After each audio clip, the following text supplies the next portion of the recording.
there's not much to do when all I can is thinking about you, not the good morning, কেমন আছেন? আমার নতুন আর একটা ব্লগে আপনাদের স্বাগত জানাই। আজকে 6 মে, আর আজকে সকালবেলা উঠে সাইট সিনে যাওয়ার কথা ছিল। তখন বাজে 4:30, তখন উঠে পড়েছিলাম। টাইগার হিলে যাওয়ার কথা ছিল। তারপর ড্রাইভার বলল গিয়ে তেমন কোনো লাভ হবে না, এতটাই ফগি ওয়েদার ছিল, প্রচণ্ড মেঘ ছিল। ওই জন্য তখন থেকেই জেগে জেগে ছিলাম। তো যাওয়া যখন হলো না, ভাবলাম যে স্নান করে সামনেই, যখন ম্যালের সামনে মহাকালের মন্দির আছে, ওইটা দর্শন করার সুযোগ হাতছাড়া করব কেন, ওইখানে গেলাম মহাকাল মন্দির দর্শন করব বলে। আর প্রচণ্ড, তখন 6:30 মতো বাজে, প্রচণ্ড মেঘ ছিল, একদম ফগি ওয়েদার ছিল। হেঁটে হেঁটে আস্তে আস্তে দুজনে, মাম্মাম ঘুমাচ্ছিল, দুজনে আস্তে আস্তে গেলাম। গিয়ে ভীষণ সুন্দর লাগছিল, পাশেই পাইন ফরেস্ট ছিল আর কি, ভীষণ সুন্দর লাগছিল। এই যে এখান দিয়ে উঠছিলাম আস্তে আস্তে, মনে হচ্ছিল একদিনেই মনে হয় 1 কিলো ওয়েট কমে যাবে এখান দিয়ে উঠতে উঠতে, মনে হচ্ছিল যেন। আর এইখানে এই যে মন্দিরের সামনেটা এইরকম, দেখতে ভীষণ সুন্দর মন্দিরটা, মহাকালের মন্দির। জাতে বাঙালি তো, সামনে বাবা শিবের মন্দির আছে, আর দর্শন করব না মনটা কেমন একটা করে। সকাল সকাল 6:30টার সময়তেই স্নান করে নিয়েছি, স্নান করে চলে গেছি মন্দিরে। তো মন্দিরে পুজো দিচ্ছিল। পুজো বলতে ওখানে তেমন কোনো তো নিয়ম নেই পুজো দেওয়ার, ওই কিছু সামান্য প্রসাদ নেয়, প্রসাদ নিয়ে ওই পুজো দিচ্ছিল। আমি আর মন্দিরে উঠিনি, যেহেতু ভালো তেমন জামা, মানে স্বচ্ছ জামা কাপড় ছিল না, ওই জন্য। আর এখানে ঘুরে ঘুরে দেখছিলাম, 12টা বোধহয় জ্যোতির্লিঙ্গ ছিল পাশে। এইখানে বিভিন্ন জায়গার জ্যোতির্লিঙ্গ বিভিন্ন নাম দিয়ে দিয়েছিল। আর পুরো মন্দিরটা প্রদক্ষিণ করে এই শিবের মূর্তি ছিল। তারপর এখান থেকে দেখে আস্তে আস্তে আবার বাড়ি ফিরে যাচ্ছিলাম। বাড়ি ফিরে বলতে মাম্মাম ঘুমাচ্ছিল, ওখানে গিয়ে ওকে রেডি করব, তারপর আবার গাড়ি আসবে, গাড়ি এলে আমরা বেরোবো আবার সাইট সিনে।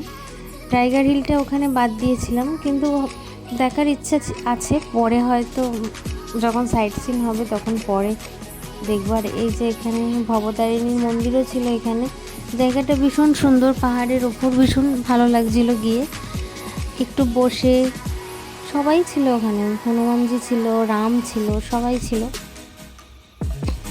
এই যেখানে রামও আছে, হনুমান থাকবে আর রাম থাকবে না। আর এই যে এইরকম এখন বাজে হেঁটে হেঁটে আস্তে আস্তে 7:30 বেজে গেছে। এই যে একদম মেঘে ভর্তি, আর এই ফিলিংসটা জাস্ট অসাধারণ ছিল, যে মেঘের মধ্যে দিয়ে হেঁটে হেঁটে যাচ্ছি।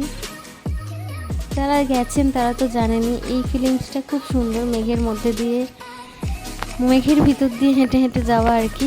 তারপর আমরা রেডি হয়ে বেরিয়ে পড়েছিলাম। এই যে জাপানিজ টেম্পল, এখানে দার্জিলিংয়ের যারা যা গেছেন তারা তো জানেন সাইট সিন বলতে আছে কি, এই সবই আছে, জাপানিজ টেম্পল, টাইগার হিল, আর সব টি গার্ডেন, হ্যানা ত্যানা এইসবই আছে। আর কি আছে, তবু বাড়িতে বসে থাকার জন্য তো, বা হোটেলে বসে থাকার জন্য তো ঘুরতে বেরোয় না মানুষ, ঘোরার জন্যই বেরোয়।